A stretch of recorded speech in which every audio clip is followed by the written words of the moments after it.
साथियों नमस्कार। आज तक की TV news anchor Chitra Tripathi की एंटीसिपेटरी बेल हुई खारिज। दोस्तों मैं आप लोगों को बता दूं कि 30 नवंबर 2024 को एक न्यूज निकल करके आ रही है।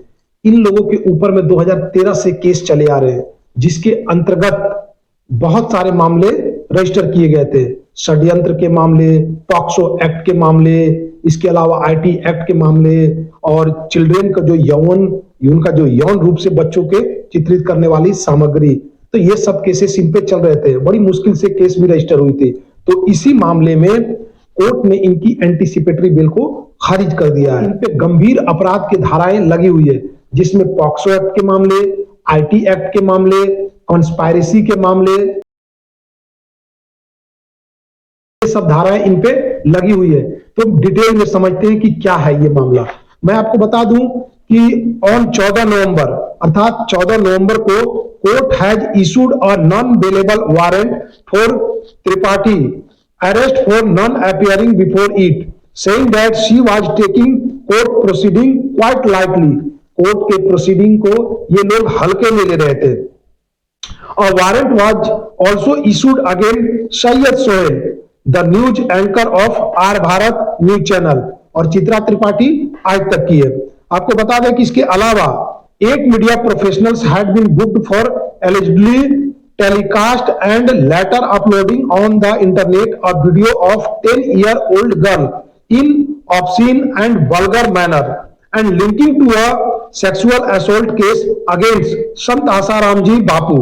आपको बता दें कि इन लोगों ने बच्ची का अश्लील वीडियो भी बनाया था और लिंक कर दिया था आसाराम जी बापू से कि उनके साथ में ऐसी घटनाएं बापू ने की है, झूठी मनगढ़ंत बातें बनाई थी। अब बताएं कि इनके ऊपर में जो केस लगे हुए हैं, जो धारा लगे हुए हैं, उसमें क्या क्या लगा हुआ है सो देखिए।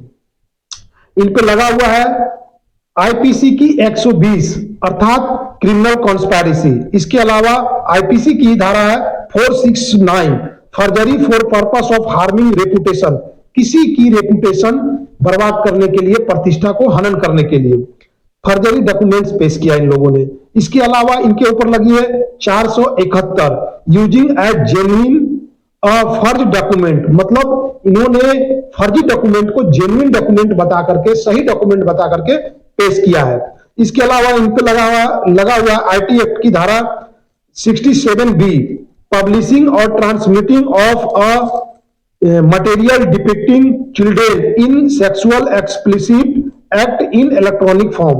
इसका मतलब हुआ कि यौन रूप से बच्चों को चित्रित करने वाली सामग्री का प्रकाशन। इसके साथ और भी धाराएं लगी हुई है, सेक्शन 66 सबक्लाउड 2 कंप्यूटर रिलेटेड ऑफेंस, और इसके अलावा लगी हुई है पॉक्सो एक्ट की धारा 23। तो इस तरह से इनके ऊपर में बहुत ही गंभीर मामले लगे हुए हैं और ये केस 2013 की है। बता दें कि Gurgaon court earlier this week denied the anticipatory bail to news anchor Chitra Tripathi in connection with a 2013 protection children act. तो इस तरह से इनके ऊपर में लगी हुई थी। इसमें आपको बता दें कि 14 नवंबर को कोर्ट एक नॉन बेलेबल वारंट इशू किया था इन लोगों के खिलाफ, जिसमें इन लोग लाइटली ले रहे थे और अपीयर नहीं हो रहे थे। तो इसीलिए इन लोगों ने फिर से जो अपनी बातें रखी, पिटीशन दिया, कोर्ट ने सीधे सीधे डिनाइड कर दिया। Bail was dismissed on 25 November 2024 additional district and session जज अश्विनी कुमार।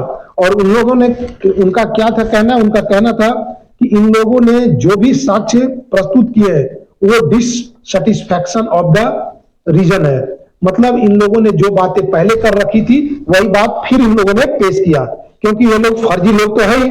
तो required to be decline, court found that the reason to be unjustified. इन लोगों ने जो रीजन दिया है वो अनजस्टिफाइड है, अनुचित है। तो इसीलिए इनकी बेल जो है वो खारिज कर दी गई है। तो ये पूरा मामला सामने निकल के आ रहा है। अब मैं आप लोगों पे कुछ छोड़े जाता हूं कि कोई भी न्यूज चैनल हो, कोई भी न्यूज एंकर हो, उन पे आंख बंद करके भरोसा ना करें। ऐसे भी भारत की मीडिया का जो दशा है बहुत ही बुरा है। 180 देशों के रैंकिंग में 161वां इनका नंबर है। तो सारे ज्यादातर जो इनके चीजें आप देखते हैं वो क्रिएटेड होता है जो सत्य लगता है। क्योंकि वो मीडिया में रहता है, इलेक्ट्रॉनिक फॉर्म में रहता है, थोड़ा तड़का भड़का तेजी से बोलते हैं लोग। सत्यता हो ना हो, लेकिन वो दिखता सत्य की तरह है। तो आंख नाक कान खोल करके रखें, और कोई भी केस हो उसकी जेन्युइनिटी को जाके ग्राउंड लेवल पे चेक करें।